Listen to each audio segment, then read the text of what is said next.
बड़े दुर्लभ भाग्य प्रकाशित हुए हैं, तब हमको वृंदावन लाया गया और ये सौभाग्य प्राप्त हुआ। इस सौभाग्य का परिणाम दुख सुख भोगाने वाला ये मानव शरीर नहीं, केवल स्वाप्निक सुख स्वर्गलोक भोगाने वाला देव सुख नहीं, केवल पाप कर्म भोगाने वाला यातना देह नरक दुख नहीं, ये भगवत सुख प्रदान करने वाला है जो लोक लोकांतर में कहीं सुख नहीं है। ये जन्म मरण को रोकने वाला है।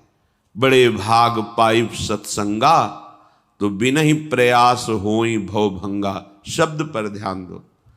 कई नौ साधक विचलित हो जाते हैं कि मेरा मन मेरा साथ नहीं दे रहा, अब क्या होगा।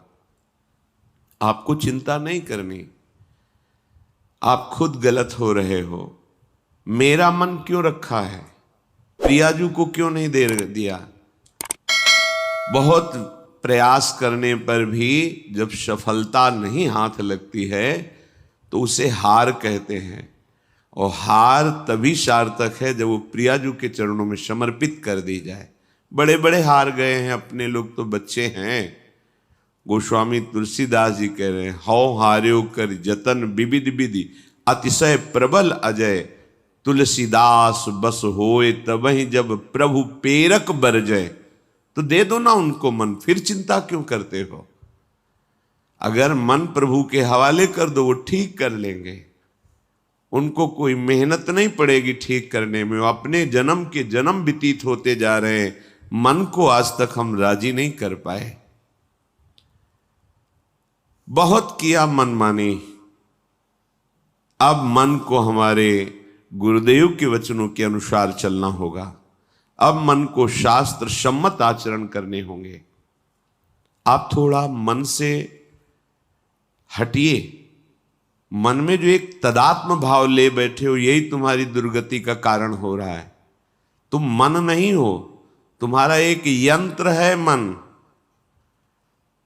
तुम थोड़ा अलग हट करके देखिए, फिर ये डर जाएगा। आप तदात्म हो रहे हैं, इसीलिए आप इस पर विजय प्राप्त नहीं कर पा रहे। थोड़ा हटिए, हट करके निर्णय कीजिए। यदि ये गलत आचरण का हमें प्रेरणा सलाह दे रहा है, संकल्प बना रहा है, तो इसको विरोध में हो जाइए। नहीं मानना, ये कुछ नहीं कर पाएगा आपका। ये केवल जलाएगा किसको, अपने को। वो आपको नहीं, आप तक इसकी आंच नहीं पहुंच सकती।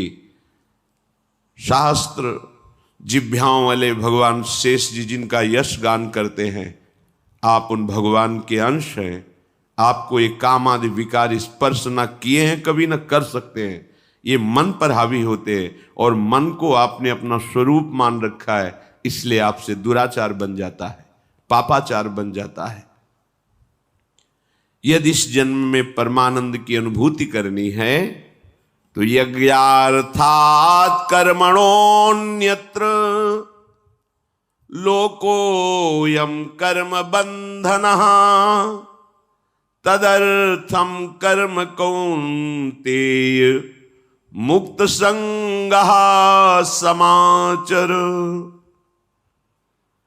यज्ञार्थ माने होता है भगवत प्रीत्यर्थ, प्रभु के लिए कर्म करना।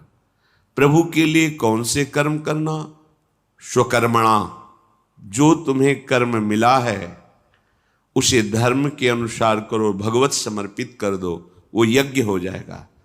उसका फल मिलेगा तुम्हें आनंद, भगवत प्राप्ति, महासुख। कर्म वही है, पर जब अहंकार से प्रेरित होकर अपने लिए करते हो सुसुख वांछा, तो उसमें अधर्म वृत्ति बढ़ जाती है। अधर्म वृत्ति निश्चित आपको भोगना पड़ेगा। यदि भगवान की शरण में हो जाओ, अबलो नशानी अबना नशई हो, वो कृपा करे तो सब क्षमा हो जाए। वो कह रहे हैं कि हम तो हम सर्वपापेभ्यो मोक्षयिष्यामि मा शुचा। नहीं तो आपका जो कर्म प्रकाशित नहीं हुआ है और आपने पाप कर्म किया, वो गुप्त है, वो नष्ट नहीं हुआ, वो भयंकर रूप रख के तैयार है, अपने समय पे तुम्हें नष्ट कर देगा। एक 45-50 वर्ष की अवस्था के थे। अब उनको ज्ञान हुआ कि हमारे द्वारा बहुत अधर्म हुए हैं, अब सब छोड़ो, अब सत् कार्यों में लगो। तो उनके सामने एक स्वर्णकार का मकान था। वो बहुत ही कपटपूर्ण व्यवहार करता था। भोले भाले लोगों को असली स्वर्ण लेकर के, केवल स्वर्ण का लेप करके अलंकार बेचता। अगर कोई जानता तो कुछ राज कर्मचारियों को अपने ले के अधीन किए हुए था और उसको कुछ नहीं होता। तो जो राज कर्मचारी उसके रहस्य को जानते थे वो रात में ड्यूटी देते थे। उन लोगों ने सोचा कि इतना धन इसने इकट्ठा किया है, अगर हम इसको मार देते हैं और इसका स्वर्ण ले लेते हैं तो कोई रिपोर्ट करने वाला भी नहीं होगा और हम बहुत धनी हो जाएंगे। अधर्माचरण करने वाला कभी सुखी नहीं हो सकता। स्वर्णकार अधर्म आचरण कर रहा था तो उसके अधर्म आचरण में सम्मिलित होने वाले राज कर्मचारियों ने उसे मार दिया। उसका स्वर्ण ले लिया, धन ले लिया और उसे एक बॉक्स में बंद करके वो निकल ही रहे थे कि वो जो धर्म पे चलना ठाना था उन्होंने देख लिया। बाहर निकले, उनका ये क्या है? अब वो तो फंस गए क्योंकि बॉक्स में उसकी लाश थी और सब बैग झोला में स्वर्णाभूषण धन था। उन्होंने तुरंत उसको कहा, आवाज मत दीजिएगा, देखो हम तुम्हें हिस्सा दे देंगे, ये जो धन हमारे पास है इसको हम 3 हिस्से में बांट लेंगे और इसको हम नष्ट कर देते हैं, कोई जानेगा नहीं, हम राज कर्मचारी हैं, किसी तरह का फसाव नहीं होगा। उन्होंने कहा, ये मैं अधर्म का कार्य नहीं कर सकता, मैं तो अब हल्ला मचाऊंगा, सबको बुलाऊंगा और बताऊंगा कि तुमने इसकी हत्या की है और इसका धन अपहरण कर रहे थे। अब राज कर्मचारी, उन्होंने सोचा हमारी ड्यूटी भी जाएगी, धन भी जाएगा, सजा भी मिलेगी। दोनों ने इशारे में ही बात कर ली और हल्ला मचा के दौड़ पड़े, पकड़ो इसे, पकड़ो, जाने न पाए। उसे पकड़ लिया, लोग इकट्ठा हुए, क्या हुआ? देखो ये धन अपहरण करके जा रहा था, इसकी हत्या कर दी। तो हम लोग गश्त लगा रहे थे तो हमें शंका हुई, आए तो देखा ये पकड़ा गया, जो धर्म से चल रहा था उसको पकड़ लिया। अब तो प्रमाण, राजकर्मचारी खुद गवाही देने के लिए तैयार, उसे बंद किया गया, मुकदमा हुआ।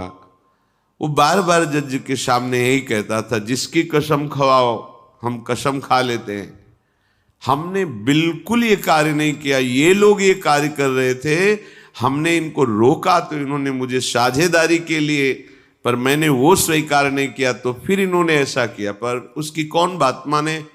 राजकर्मचारी गवाही। मुकदमा लंबा खिंचा, उसे जेल में रखा गया। हर बार आके वो यही प्रार्थना करता, कई वर्ष तक चलता रहता मुकदमा, जेल का उसे बड़ा कष्ट भोगना पड़ता। वो विचार करता कि मैं अगर हिस्सा ले लेता तो बच जाता, लेकिन धर्म से चल रहा था तो देखो मुझे कष्ट भोगना पड़ा। मुझे लगता है भगवान के दरबार में न्याय नहीं है, धर्म रक्षा नहीं करता, ऐसा लगता है।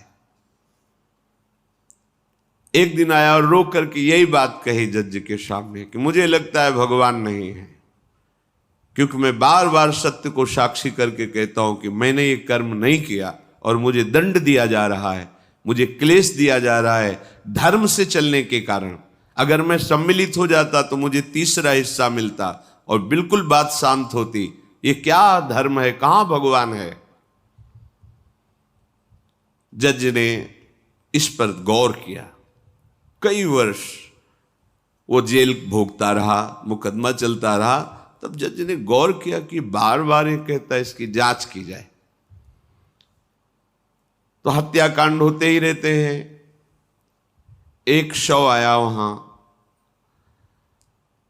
जज ने मंगवाया था, जो पोस्टमार्टम के लिए जाता, मंगवाया और कहा देखो इसका कोई नहीं है, अंतिम संस्कार के लिए अपने ही लोगों को जाना है। तो 2 कर्मचारी जो थे सरकारी, जो स्वर्ण चोरी में सम्मिलित थे, उनको और उसको, कहा कि बस तुम थोड़ी देर नदी के किनारे बैठे रहना, हम और लोगों को लेकर के आते हैं। और एक आदमी को छुपा के बैठा लिया और राज कर्मचारी नदी के किनारे शव को लेकर बैठे। उसको देखा, जिसको बहुत कष्ट दिया जा रहा था, सारा आरोप उसके ऊपर था, जो धर्म से चल रहा था। उसे कहा, माना नहीं ना, अगर मान लेता तो तीसरा हिस्सा भी मिल जाता, बात वहीं खत्म हो जाती है। देखा, फंसा दिया, तेरे को आजीवन कारावास मिलेगा, कोई नहीं बचा सकता तेरे को। मेरी बात नहीं मानी, कह रहा था हल्ला मचाऊंगा, ऐसा वैसा, अब भोग। तो जज के द्वारा जो एकांत में बैठाला हुआ आदमी था, उसने पूरी बात सुनी। इसीलिए ये नाटक रचा गया था। तीनों को बुलाया और कहा, तुम निर्दोष हो उस धर्मात्मा से। स्वयं इनकी आवाज से हमने सुना, ये कह रहे थे जो तुम बात कह रहे थे।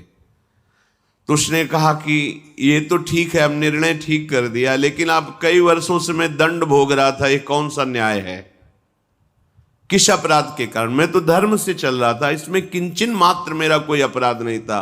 फिर कई वर्ष से मैं सजा क्यों भोग रहा था? बार बार प्रताड़ना, नाना प्रकार के कष्ट क्यों भोगा मैं? जज ने कहा, तुम हृदय को साक्षी करके बताओ, क्या कोई ऐसा अपराध किया है जिसका प्रकाश ना हुआ हो और तुम्हें दंड ना मिला हो? हम अब उसका कोई दंड थोड़ी तुम्हें देंगे, लेकिन तुम्हारे अंदर जो भगवान के प्रति आरोप है उसका निराकरण हो जाएगा। उसने कहा, हाँ, यौवन अवस्था में मैंने किसी स्त्री को ऐसा ऐसा, और वो विरोध करने पर भी उसे मार दिया और आज तक बात कोई प्रकाशित नहीं हुई। तो बोले, फिर भगवान को क्यों दोष देते हो? वो कर्म तुम्हारा दंड अगर मिल जाता तो नष्ट हो जाता, वो कर्म सुरक्षित है। उसी कर्म ने तुम्हें यहां अधर्म ना होने पर भी फंसाया और देखो तुम्हें भोगना पड़ा। तो निश्चित समझो, यदि आप अधर्म के द्वारा कोई भी सुख साधन करेंगे तो आप नष्ट होंगे। अधर्म के द्वारा आप धन आदि छीनना चाहेंगे तो आप नष्ट होंगे। अधर्म कर दिया है और उसका प्रायश्चित नहीं हुआ तो वो कर्म सुरक्षित है। ऐसी जगह फंसाएगा जहां 100% आपने कोई अपराध नहीं किया पर आपको उसका दंड भोगना पड़ेगा। फिर आपको लगेगा कि न्याय में अन्याय हो रहा है, कोई भगवान नहीं है। देखो, मैंने बिल्कुल कसम खा के कहता हूं, पाप नहीं किया, पर ये पाप का जो आरोप लगा वो पूर्व पाप आकर के तुम्हें दंडित कर रहा है। अब इस कर्म विधान को ये बहिर्मुख लोग क्या जानते हैं? तभी कहते हैं, अरे कहां भगवान, कैसे भगवान? आज तुम धर्म से चल रहे हो, लेकिन कल तुमने जो कर्म किया तो तुम शरणागत होकर भजन के द्वारा उसको नष्ट नहीं किया ना, तो वो सुरक्षित है। अवश्य में भोक्तव्यम कृतम कर्म शुभाशुभम। इसलिए श्री भगवान आदेश कर रहे हैं, यज्ञार्थात् कर्मणोन्यत्र लोकोयम कर्म बंधनहा तदर्थम कर्म कौन्ते मुक्त संगहा समाचर। मुक्त हो जाओगे, न काम तुम्हें अधीन कर पाएगा, न पाप अधीन कर पाएगा, परमानंद में डूब जाओगे।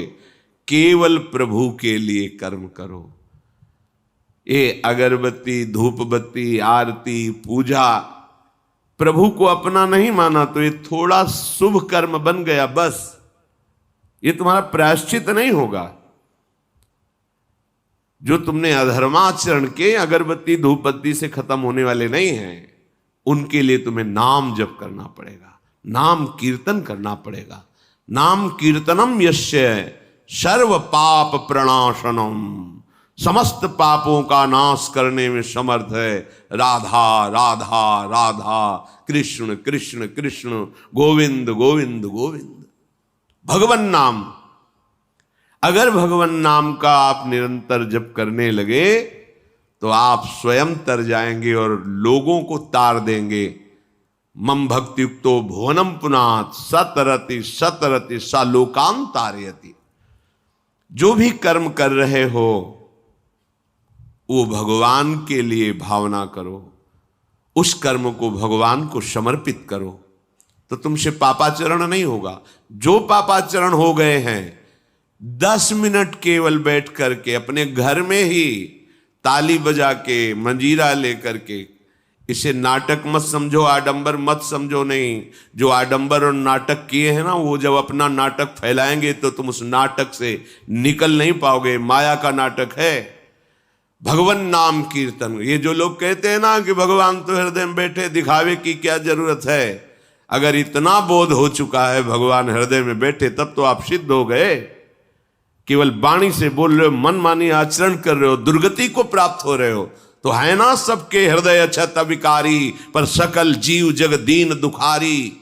सबके हृदय में बैठा है, पर दुर्दशा रोक रहा है क्या वो? क्यों? क्योंकि तुम केवल बातों से कहते हो सबके हृदय में बैठा है। ऐसा अनुभव किया? अगर ऐसा अनुभव किया तो बेविचार किसके साथ करते हो, चोरी किसकी करते हो, हिंसा की, कपट किससे, द्वेष किससे? बस केवल बातों से बात नहीं बनती। ये कर्म बातों से नष्ट नहीं होता, इसके लिए अनुष्ठान करना होगा नाम का। चाहे जैसी परिस्थिति हो, चाहे जो हो, जैसे भी हो, तुम्हारा मंगल होगा। अहोबत स्वपचतो गरियान यज्जिभ्यागे वर्तते नाम तुभ्यम। वो नीच आचरण करने वाला, अभक्ष पदार्थ खाने वाला भी यदि भगवान नाम उच्चारण करता है तो परम पावन हो जाता। अहो, आश्चर्य की बात! बड़े बड़े प्रायश्चित जिसे पावन नहीं कर सकते, भगवान नाम उसे पावन कर देता है।